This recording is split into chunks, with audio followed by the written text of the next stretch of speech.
나는 전능하신 아버지 하나님 전지의 창조주를 믿습니다. 나는 그의 유일하신 아들 우리 주 예수 그리스도를 믿습니다.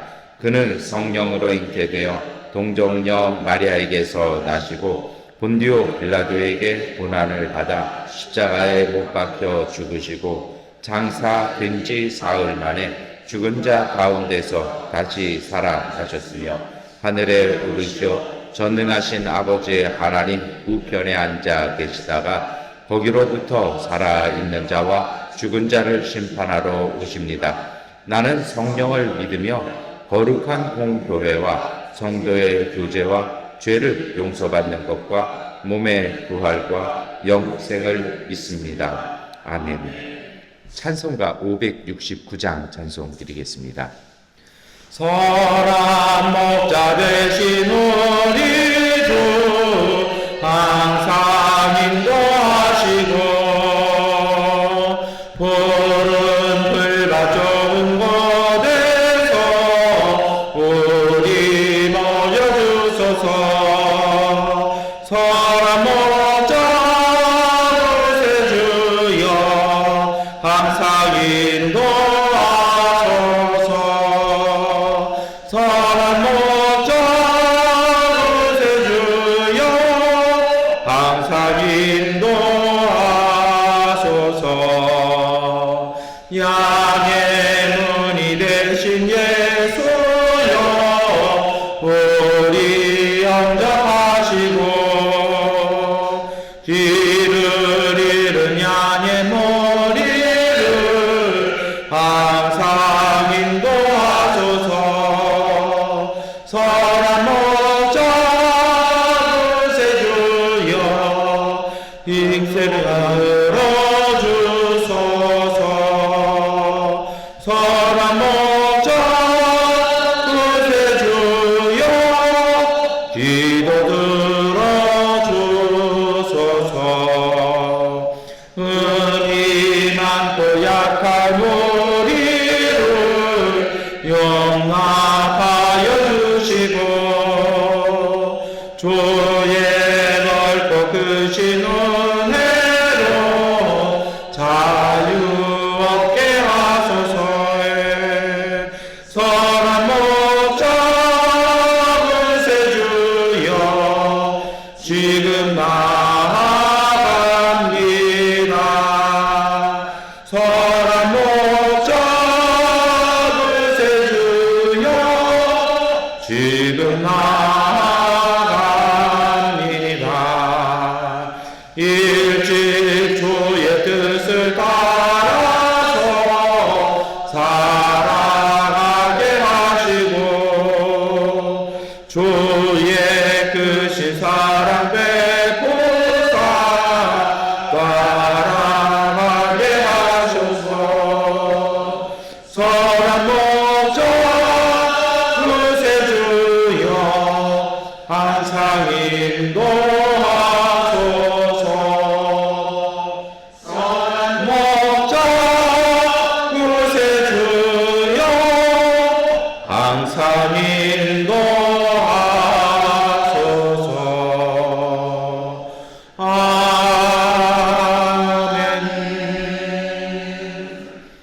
호세아서 10장 1절부터 8절 12절까지의 말씀 세번역번 성경으로 함께 읽겠습니다. 이스라엘은 열매가 무성한 포도 덩굴 열매가 많이 맺힐수록 제단도 많이 만들고 토지에 수확이 많아질수록 돌 기둥도 많이 깎아 세운다. 그들의 마음이 거짓으로 가득 차 있으니 이제는 그들이 죄값을 받는다. 하나님이 그들의 제단들을 파괴하시고 돌 기둥들을 부수실 것이다. 우리가 주님 두려운 줄 모르고 살다가 임금도 못 모시게 되었지만 이제 임금이 있은들 무엇에다가 쓰랴 하며 한탄할 날이 올 것이다.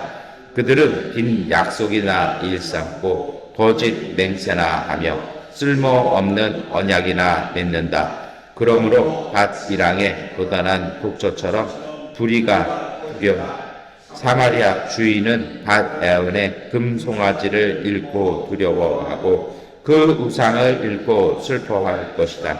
그것을 즐겨서 섬긴 이교의 제사장들은 우상의 영화가 자기들에게서 떠난 것 때문에 탄식할 것이다.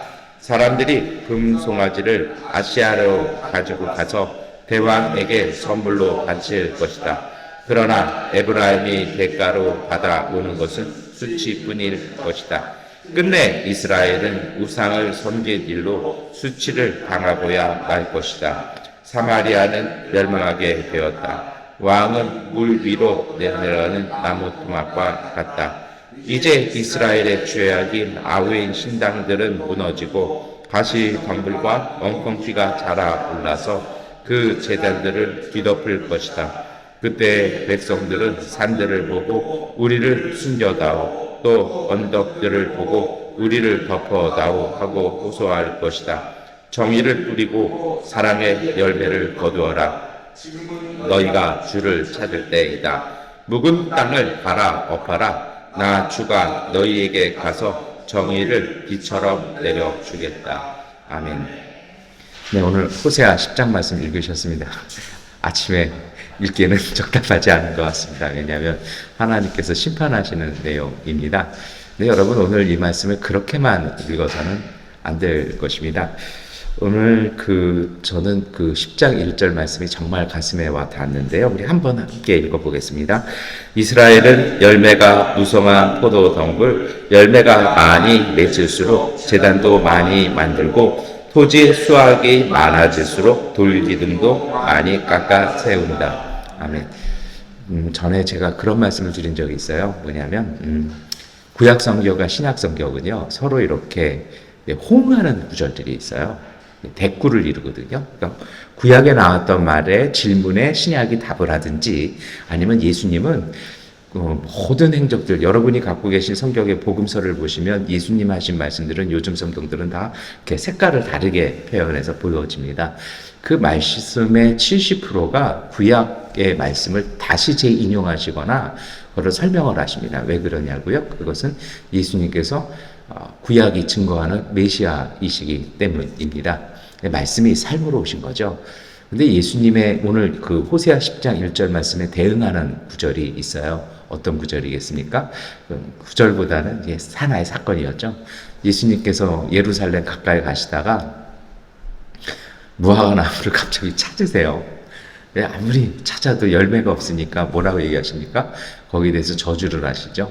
그래서 말을지어다. 갑자기 뜬금없이 시장하셨는지 못 드시니까 화풀이 하시는 건가라는 의미도 있습니다만 아마 기억 이제 조금 나시죠? 그 구절이 호세아서 10장 1절의 말씀을 예수님이 상징적으로 이렇게 하신 거죠. 오늘 1절에 열매가 무성한 포도 덩굴이라고 되어 있어요. 근데 이것이 약간 해석적인 좀 어려움이 있는 게 열매가 무성한데 진짜 열매가 있느냐? 그거는 히브리어 성경에서 알 수가 없어요. 다만 뭐냐면 가지가 그러니까 정확하게 번역을 하면 뭔가 이렇게 덤불이 많고 이렇게 잎사귀도 많고 가지도 굉장히 많아 보이는 그런 거라는 거예요. 근데 왜 그렇게 한국어 번역은 왜 이렇게 한국어 번역에는 열매가 많잖아요. 왜 그러냐면 이런 겁니다. 뭐냐면 굉장히 뭔가가 있는데 진짜 열매는 없다라는 거예요. 히브리 성경은요. 그러니까 한국어 성경은 이걸 얘기하고 싶어서 어떻게 설명하냐면 그게 잘 히브리어에서 한국어로 번역이 안 되는 구절 중에 하나거든요. 왜냐하면 거기에 해당하는 단어도 애매하고 문법에 맞질 않아요. 그러니까 우리나라에는 없는 문법을 쓰는 거거든요. 그러다 보니까 어떻게 설명하냐면 그냥 그 뜻을 끄집어냅니다. 그 뜻을 끄집어내면 뭐냐면 열매는 많아요. 그런데 문제는 뭐냐면 열매가 많으면 사람이 행복해져야 되고 온전하게 잘 살아야 되잖아요. 그렇게 벌어들인 것 같고 그렇게 수확한 것 같고 엉뚱한 일 한다는 겁니다. 왜요? 보세요. 그 당시로서는 포도라는 것은 굉장히 이게 고수익 상품입니다. 물론 지금도 한국에서 머스킷 포도 재배한 분들 떼돈 벌었다는 얘기를 몇 년 전부터 제가 듣고 있는데요. 포도는 굉장히 귀한 겁니다. 그 땅에서는 정말 귀한 과일이에요. 그런데 그것을 거두어 들인 것을 가지고 무엇을 하냐면 하반절에 뭐라고 되어 있습니까? 열매가 많을수록 제단도 많이 만들고 토지의 수확이 많아질수록 돌기둥도 많이 깎아 세운다. 무슨 얘기냐면 그렇게 벌어들인 축복 갖고 행복하고 잘 살게 이웃과 잘 사는 것이 아니라 그거 전부 다 뭐 한다는 겁니까? 우상재단 만들어버린다는 겁니다. 왜 우상재단 만들까요? 그 물질의 축복을 보장해 준다라는 우상이 많을수록 자기는 더 축복을 많이 받는다고 생각을 해서 그런 걸로 다 허비한다는 거예요. 거기 가서 우상제물 바치고 거기 가서 뭐 하는데 그런 거 건축하는데 돈을 다 써버린다는 거예요. 그러고 났더니 어떻게 되는 것입니까? 2절은 그것이 마음에 거짓이 가득 찼고 그 거짓 때문에 죄가 있어서 하나님께서 그 제단들 파괴하시고 돌기둥 부수어 버리실 것이라는 겁니다. 그러니까 이게 삶에 아무것도 도움이 안 된다는 것이죠. 사실은 오늘 호세아 10장의 말씀은 이런 말씀입니다. 그래서 어떻게 하라는 것입니까? 그렇게 해서 하나님 주신 축복을 잘 사용하지 못하는 사람들, 엉뚱한 곳으로 만들고 허무한 곳에 쏟아버리는 사람들 무너질 것이라는 것입니다. 그들 나름대로 이것이 우리를 지켜줄 것이라고 생각해요. 뭐 새벽이라 자세히 말씀 못 드리겠습니다만 4절부터 내용 쭉 7절까지 보시면요. 어떤 내용들이냐면 정치하는 얘기 나와요. 왕이 세웠는데 왕이 잘못 통치합니다. 외국에 가서 막 언약도 맺고 외교 협정도 맺고 돌아오는데 다 필요 없는 것만 해갖고 온다는 겁니다. 그때 보면 도움이 되는 것 같은데 멀리 보면 전부 다 우리나라가 그 나라 강대국들한테 아시리아나 뭐 바벨론한테 이집트한테 전부 다 피 빨리는 협정만 망할 수밖에 없는 협정만 맺고 온다는 것입니다. 그리고 와서는 좋다고 얘기한다는 겁니다. 세계사적으로 정말 유명한 사진 한 장이 있어요. 2차 세계대전 직전에 독일의 히틀러는 영국이 제일 무서웠어요. 영국하고는 어떻게든 안 싸우겠다라는 게 독일의 그리고 히틀러의 기본 전략이에요. 왜냐하면 이게 군대로 이게 상륙작전 한다라는 게 그 당시 기술로도 안 되고 독일이 해군력이 없어요. 그래서 영국의 눈치를 봅니다. 근데 영국의 총리가요, 처칠 이전의 총리가 정말 외교적인 탁월한 외교가입니다. 이 사람이 가서 독일하고 가서 아무 생각 없이 평화협정을 맺고 돌아옵니다. 그래서 히틀러 어떤 생각이 들겠습니까? 아, 유럽에서 우리가 뭐 체코 침공하고 폴란드 침공해도 영국은 손 하나 까딱 안 하겠다. 이미 체코는 꿀꺽했거든요. 그러니까 거기에서 안심을 하고서 그 다음부터 프랑스를 침공해 가기 시작합니다. 그런데 정작 그 협정을 맺고 히틀러는 이제 우리는 본격적으로 유럽 침공한다 하면서 벨기에 작전을 시작을 하는데요. 영국의 총리는 공항에 도착하자마자 그 종이를 막 이렇게 흔들면서 이제 우리에게 평화가 임했다. 그 사진이 정말 전쟁사적으로요. 거기서 전쟁이냐 평화냐가 결정되는 그 사진 한 장이 정말 유명한 사진이 있어요. 이런 일을 한다는 거죠. 왜요? 하나님께서 주신 힘, 그 기회, 그 시간들을 엉뚱한 데 써버린다는 것입니다. 저는 바둑을 둘 줄 모릅니다. 그런데요, 바둑이라는 게 그렇잖아요. 돌 하나하나, 그 한 수 한 수를 사실은 바둑 둘 줄 모르는 사람들은요, 뭐라고 표현하냐면 바둑을 둔다라고 얘기를 해요. 그런데 바둑을 두시는 분들은 뭐라고 얘기합니까? 한 수를 뺀다라고 얘기해요. 왜요? 그 하나를 놓기 위해서 얼마나 많은 생각과 얼마나 많은 헤아림들을 하고 그게 마치 못해서 이렇게 떼어내듯이 내 마음, 내 모든 생각들을 떼어내는 것이라고 하는 게 바둑이죠. 그래서 바둑에 유명한 말 있잖아요. 바둑은 둘 줄 몰라도 우리가 꼭 아는 말 한마디는 있잖아요. 한수만 물려주십시오. 한수만. 이게 무슨 뜻이에요? 그거 하나면 바뀐다라는 것입니다. 여러분, 오늘 호세아 10장 말씀 그것입니다. 하나님께서 우리에게 주신 시간, 우리의 삶, 모든 것에는요, 우리가 마땅히 해야 할 것들이 있습니다. 때로 하나님 앞에서 하나님께서 우리에게 주시는 은총이고 축복이 있습니다. 중요한 것은 그 축복을 바르게 써야 합니다. 그 주신 축복을 엉뚱하게 그 시간, 그 만남, 그 대화, 그 일, 또 때로는 우리가 거둬들인 열매, 이것을 엉뚱하게 써버리면 안 된다는 것입니다. 그것은 무너진다는 것이죠. 이번 주 주일 설교하면서 이렇게 준비하면서 자료를 찾는데 굉장히 특이한 통계가 나왔습니다. 옥스팜 자료를 이렇게 보는데요. 전 세계의 가난한 사람들은 많이 줄었대요. 그러니까 이제 하루에 1.5불로 사는 사람들 많이 줄었어요. 그런데 묘하게 전부 다 내가 가난하다고 생각하는 사람들은 늘었대요. 그리고 더 무서운 건 뭐냐면 가난할수록 지출이 더 크대요. 왜요? 옆에 사람 보니까요. 그런데 그 걷어들인 지출 수익 갖고 그거 할 때가 아니라는 거죠. 한국의 지금 문제가 뭡니까? 월급 받아서 월급으로 안 되니까 빚내가지고 그걸로 주식 투자하고 코인해요. 빚내서 사업하는 건 이해가 돼요. 과도하게 쓴 거죠. 잘못 사용하고 있는 거죠. 이게 될 리가 없다라는 거죠. 여러분, 오늘 호세아서의 이 말씀이요. 이 10장 1절의 말씀이요. 오늘 우리가 마음속 깊이 담아들여야 됩니다. 정말 번역이 어려운 이 구절이요. 한국어 번역가들이 얼마나 고심하면서 구약학자들이 번역을 했겠습니까? 아예 한국어 번역은 그 의미를 정확하게 집어내는 게 뭡니까? 그 열매를 엉뚱한 데 쓰고 있다는 것입니다. 이것을 우리가 기억해야 됩니다. 하나님은 이것을 용납하지 않으신다는 겁니다. 왜요?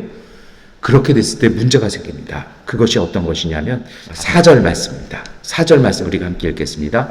그들은 빈 약속이나 일삼고 거짓 냄새나 하며 쓸모없는 언약이나 맺는다. 그러므로 밭이랑에 독단한 독초처럼 불의가 퍼진다. 아멘. 자꾸 엉뚱한 데 신경이 쓰이고 엉뚱한 데 행동을 하다 보니까 이 독초가 밭에 딱 돋아나면요. 밭이랑이라는 게 밭은 아니잖아요. 그 경계선이잖아요. 있으나 마나한 거 아니겠습니까? 안 보인다라는 거예요. 그게. 정말 농부가 일해야 될 시간에 그 밭이랑 오고 나며 다니면서 뭐 합니까? 제가 시골에 조금 있어 봤더니요. 할머니들, 할아버지들 그 논에서 일하시는 분들이요. 걸어가다 열심히 땅을 보다가 뭐 하나 길쭉한 거 있으면 얼른 뽑아버리죠.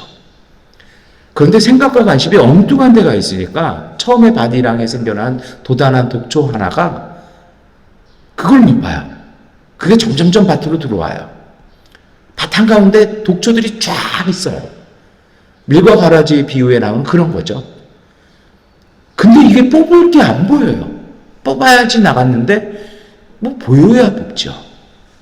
이게 거짓의 위험성입니다. 오늘 호세아 10장은 이것을 경고하는 것입니다. 그러면 우리가 어떻게 해야 할까요? 그것이 바로 12절 말씀입니다. 함께 읽겠습니다. 정의를 뿌리고 사랑의 열매를 거두어라. 지금은 너희가 주를 찾을 때이다. 묵은 땅을 갈아 엎어라. 나 주가 너희에게 가서 정의를 비처럼 내려주겠다. 아멘. 우리가 찾아야 될 것은 허탄한 것. 정말 시편 1편에 있잖아요. 허탄한 데 마음을 두지 않는 것이요. 제대로 된 걸 찾는데 그것이 뭐냐면 정의입니다.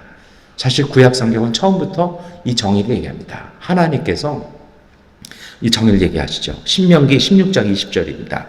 당신들은 오직 정의만을 따라야 합니다. 그래야만 당신들이 살고 주 당신들의 하나님이 당신들에게 주시는 땅을 당신들이 차지할 것입니다. 아멘. 더 많은 물질, 탐욕, 내가 하고 싶은 것에 만족, 우리가 구할 것은 이것이 아니라 하나님께서 세우신 정의입니다. 갑자기 인권투쟁이나 무슨 혁명주의자가 된 것 같은 느낌인데요. 성경의 정의는 그런 것은 아닙니다. 성경의 정의는 평화입니다. 평화란 무엇이냐면요. 모든 생명이 안심하고 살아갈 수 있도록 돌보는 게 평화입니다. 그리고 그것을 실천하는 게 곧 정의입니다. 하나님이 내게 주신 것이 있어요. 그것을 가지고 허탄한 거, 필요 없는 거, 과도한 거, 거기에 투자하고 허비하는 것이 아니라 여러분, 내가 살아가는 땅 위에 나와 함께 더불어 살아가는 이들이 모든 생명이 잘 자라날 수 있도록 돌보는 데 쓰십시오. 우리가 어제 기도하면서 그런 말씀 함께 나누었습니다. 농부와 같은 마음이 되어야 한다라고요. 믿음은 농부와 같은 것이라고요. 내 삶을 돌보고요. 그것이 혹시 기울어지지는 않았나? 나와 함께하고 있는 사람들 중에 병든 이들은 없나? 힘들어하는 이는 없나? 뭔가 굽어진 것은 없을까? 무엇은 마른 것이 없을까? 돌보는 것입니다. 그렇게 되면 하나님의 열매를 거두게 될 것입니다. 제가 그랬잖아요. 구약과 신약은 서로 호응하는 구절이 있다고요. 정확하게 호세아 10장의 이 12절 말씀과 호응하는 구절은 야고보서 3장 17절, 18절 말씀입니다. 그러나 위에서 오는 지혜는 우선 순결하고 다음으로 평화스럽고 친절하고 온순하고 자비와 선한 열매가 풍성하고 편견과 위선이 없습니다. 중요한 것은 18절입니다. 정의의 열매는 평화를 이루는 사람들이 평화를 위하여 그 씨를 뿌려서 거두어들이는 열매입니다. 정말 문학적으로 좀 쓴 구절인데 탁 털어놓고 얘기하면 뭡니까? 정의란 평화를 이루기 위해서 노력하는 것, 모든 생명이 자라날 수 있도록, 모두가 안온하게 살 수 있도록 돌보는 일, 그것이 바로 정의라는 것입니다. 하나님 앞에서 오늘 우리가 하루를 다시 시작합니다. 여러분, 우리가 꼭 기억했으면 좋겠습니다. 오늘 하루 1시간, 아니 1분이라도 헛되이 보내지 맙시다. 하나님께서 우리에게 주신 축복의 열매들이 있습니다. 내 건강도 있고요, 우리의 소득들도 있고 우리의 기쁨들도 있습니다. 여러분, 그 모든 것이 다 하나님이 주셨을 때는 적합하게 쓸 곳을 다 정하고 주셨습니다. 그것을 맞게끔 잘 사용할 수 있는 그러한 지혜의 사람들이 되었으면 좋겠습니다. 그리고 그 하나님 주신 열매들을 가지고 평화를 이루는데 여러분 노력하십시오. 그것이 곧 정의입니다. 그 정의를 따라 사시는 여러분들에게 하나님이 함께 하십니다. 시편 64편 5절의 말씀이죠. 주님께서는 정의를 기쁨으로 실천하는 사람들과 주님의 길을 따르는 사람과 주님을 기억하는 사람들을 만나 주십니다. 여러분, 오늘 우리가 하나님을 만나는 길은 바로 그것입니다. 이제 우리가 기도할 것입니다. 우리가 하나님 앞에서 크든 작든 하나님께서 주신, 내게 주신 것들로 정말 온전히 사용하게 해주십시오. 시간, 달란트, 우리의 일, 우리의 열매와 소득들을 하나님 앞에서 온전히 사용하여 하나님 앞에 정의를 행하는 사람들, 평화의 열매를 거두어 드리는 복된 믿음의 가족들 되시기를 축원합니다. 기도하겠습니다. 전능하신 아버지 하나님, 돌아보면 하나님 주신 축복이 참 많습니다. 그 열매들이 참 귀합니다. 그런데 이 귀한 열매들을 하나님 우리의 마음대로, 우리의 느낌대로, 우리의 즐거움대로만 사용하는 것이 아니라 하나님 평화를 위해 일하게 하여 주옵소서. 내가 살아가는 땅을 돌보게 하시고 내 이웃을 돌보게 하시고, 그리고 하나님 우리 자신을 돌보게 하여 주옵소서. 허탄한 곳에 우리의 힘과 마음을 소진하지 말게 하시고 참된 것에 헌신해서 하나님 주시는 생명의 은총을 거둬들이는 복된 믿음의 가족들 되게 하여 주옵소서. 그것을 위하여 묵묵히 하나님 앞에서 온전한 모습으로 성실한, 그리고 소박한 작은 걸음 걸어갈 때 하나님이 동행하시는 놀라운 은총이 하나님 충만히 내려 역사하여 주시고, 주님께서 인도하여 주심 따라 하나님 지혜로움과 순결함과 하나님 앞에서의 온전함을 가지고 삶이 하나님 앞에서 넉넉하며 풍족하며 마음 기뻐하며 이웃과 더불어 나눌 수 있는 하나님 나라의 잔치를 맛보는 기쁘고 복된 하루 되게 하여 주시옵소서. 예수 그리스도의 이름으로 기도드립니다. 아멘. 하나님께 기도하는 시간 갖겠습니다.